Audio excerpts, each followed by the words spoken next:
Have mercy, boys and girls. We're back again. Today, we're going to look at some more fantastic comic books. We're going to focus in today on the mighty Thor, the god of thunder. Because, well, I've got some little guy over there in England. He's bothered me. He wants me to make this Thor video, so this is for you. I'm making this video of Thor's. See these comics? Look. These are the Thor comic books. Now, look back here, Mr. X. Okay? I'm going to walk you through each one of these comic books. We're going to talk about them. Alright? Have mercy. Good. That's good. Okay. We're going to take a look in general first at these comics. Of course, there's the first Thor, Journey into Mystery. Number 83. Up until that time, the Marvels usually had a Marvel comic books, kind of called Atlas comic books. And they published monster books. Made them with monsters in them. Science fiction, stuff like that. They didn't have too many superheroes. And they started having superheroes. And it kind of took off. First they had the Fantastic Four, and they come out with Spider-Man, and then I think they come out with the mighty Thor. And these are the first Journey into Mysteries, featuring the mighty Thor. Stan Lee, Jack Kirby started these issues off. This is Journey into Mystery 83. 84, 85, 86, 87, 88, 89. Then they started letting some other artists other than Jack Kirby draw, because Jack Kirby was pretty busy. I got some scattered ones after that. Jack Kirby, thank goodness, still did the covers.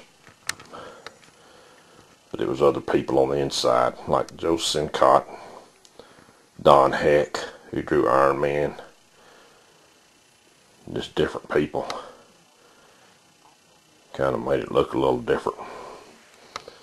My personal collection kind of got scattered off in there in the 90s. I don't have 90, 91, 92, 93.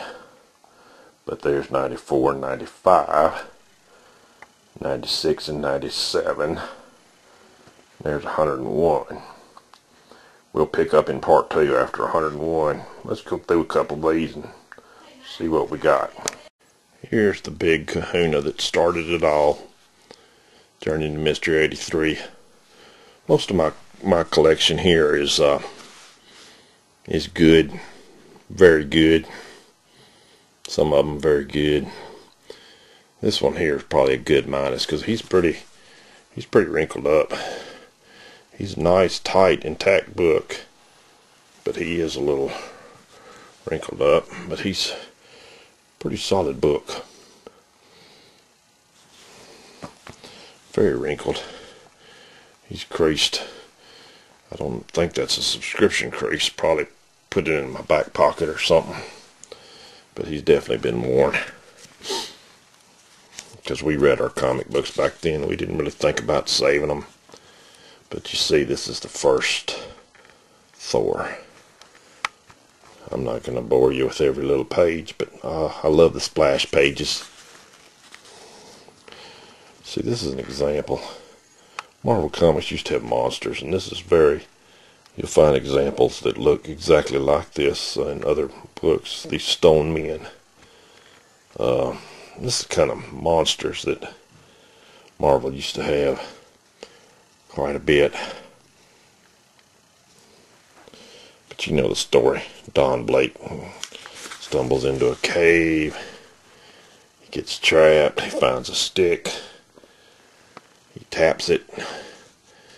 And kind of like Captain Marvel, Billy Batson, he transforms.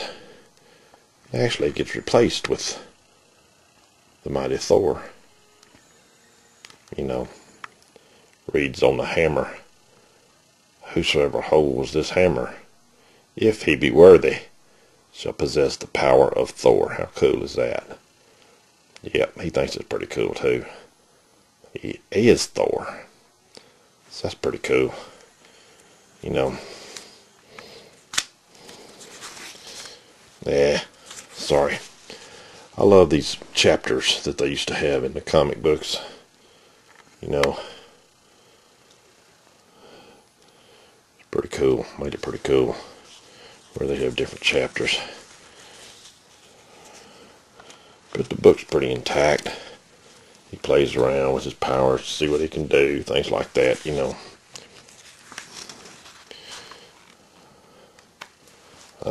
Sorry, trying to get to chapter 3.